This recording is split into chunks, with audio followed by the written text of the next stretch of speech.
আমার এই পাশে যে ছেলেটাকে দেখতেছেন না, সে ছেলেটাকে কিন্তু আমি ভালো মতো কোনোদিন দেখিও নি, চিনিও না, কিন্তু তার নামটা হচ্ছে বাকিবেলা, বরিশাল পাথরঘাটা বাড়ি।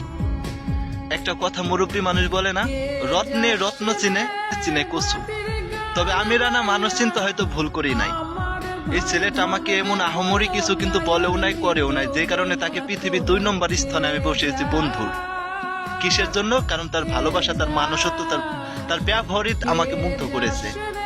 শুধু আমার কাছে না, পৃথিবীতে যাকে আমি খুব মূল্যবান সম্পদ ভাবি, দীপা, যাকে আমার নিজের থেকে আপন ভাবে ভালোবাসি, কালকে সিম্পল 10টা মিনিটের ভিতরে দীপা এই ছেলেটাকে আপন করে নিয়েছে। ওই আল্লাহ সাক্ষী আছে মিয়া।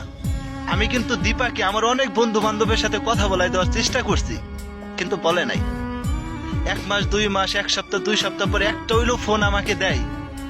কিন্তু কালকে হয়তো রিকোয়েস্টের মাধ্যমে আমার একটা গ্রুপ ছিল, সেই গ্রুপে আমি ঢুকিয়ে নেই দীপার কাছে রিকোয়েস্ট করে, কারণ দীপা হচ্ছে একরোহা মানুষ, ও মুখ দিয়ে যা বলবে তাই। গ্রুপে ঢুকতে চায় না। যখন আমি বললাম যে আমার এক ফ্রেন্ড আছে পৃথিবীর 2 নম্বর স্থানে, ওই ছেলেটা কিছু গান গাবে, তুমি শুনবা, ও সে কথা শুনে হয়তো ঢুকছে যে ওই 2 নম্বর বন্ধু বলছে সেই ছেলেটা কেমন। কিন্তু বিশ্বাস করেন, দীপার মনে ও খুব সহজে জায়গা করে নিছে। দীপা কিন্তু সাধারণ একটা মেয়ে না। যারা দীপাকে চিনেন তারা হয়তো বুঝতে পারবেন, সাধারণ এত ফ্যামিলির মেয়ে না সে। ওর পৃথিবীতে টাকা পয়সা অর্থ সম্পদ কিছু না থাকতে পারলো, কিন্তু ওর ইচ্ছা শক্তি, মানুষত্ব, অনেকটা অনুপ্রেরণা আমাকেও দেয়, অনেকটা ভালো লাগাও আমার ভিতরে কাজ করে।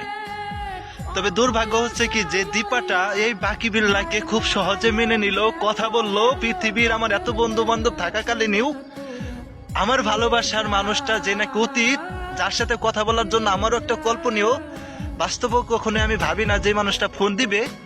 তবে সে ছেলেটাকে কিভাবে মেয়েটা মেনে নিতে পারলো, সে দীপা বাকিবিল্লাহকে ভাই ভাই ছাড়া কথা বললো না। তবে দুর্ভাগ্য হচ্ছে ছেলেটার মনে আকাশ পরিমাণ কষ্ট লুকিয়ে আছে মিয়া।